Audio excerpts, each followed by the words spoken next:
Today, I, as a Tarun of Class 10C, is filled with honor and pride to speak about the topic India in space. All of us are very proud of India's achievements when it comes to the field of space research. But have you ever wondered how has India reached its position that it's in today? Well, to understand this, we have to go a little back in time. 62 years back to 1963. 1963 was the first year where India launched a sounding rocket called the Nike Apache with the help of the US Space Research, and this was launched in a small village called Tumba in Kerala. Though this was a major moment for India with space, other countries did not take this much seriously. Why, you may ask?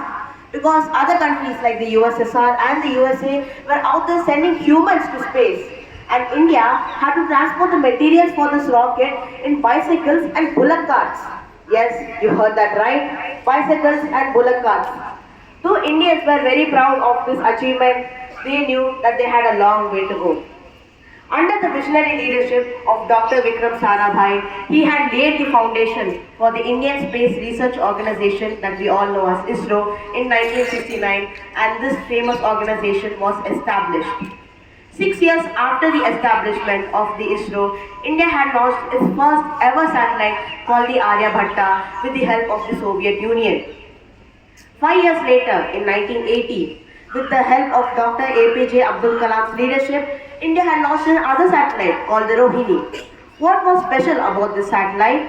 Well, unlike the previous satellite, which required help from other countries, this was India's first ever self-reliant satellite. This meant that India did not require any other country's help or technologies to build this satellite. This was a huge step in India's self-reliant space technologies. 4 years later, in 1984, India had also joined the list of countries who had sent humans to space when then former squadron leader and now wing commander Rakesh Sharma had went to space.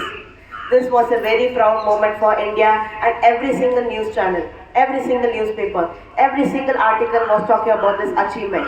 And one moment that caught everybody's attention back then was when Rakesh Sharma was having an interview with former Prime Minister Indira Gandhi, and when she asked him a question, how does India look from space?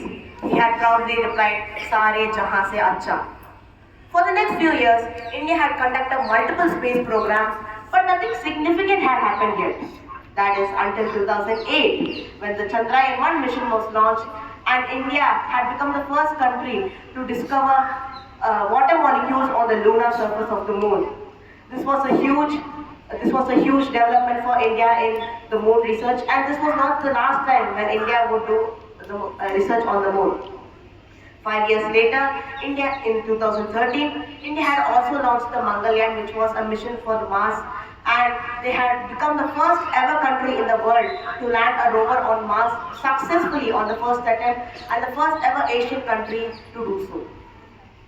Unfortunately, in 2019, the Chandrayaan 2 mission did not go as planned, but despite that, the orbiter is still functioning and still providing ISRO valuable information. And in 2023, a huge historic moment had happened, the Chandrayaan 3 mission. We all know that India had become the first ever country to land a satellite on the moon's south pole. This was the first time any country had ever done this, and multiple countries had failed in this, but India had done this successfully in their first attempt. Again, every single newspaper, every single news channel, every single article was talking only about this achievement, and it was a huge proud moment for the ISRO.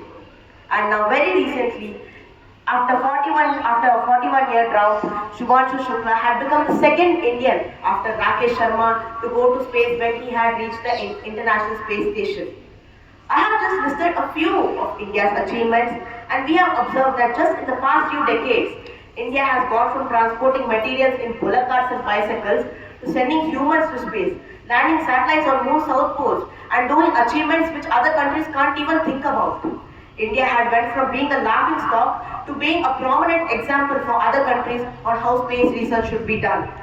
This is all thanks to the visionary leadership of our leaders in the past and the research and development of the ISRO in the present day. Let us all thank the Indian Space Research Organization, that is the ISRO, for the relentless efforts, and let's hope that more achievements come our way.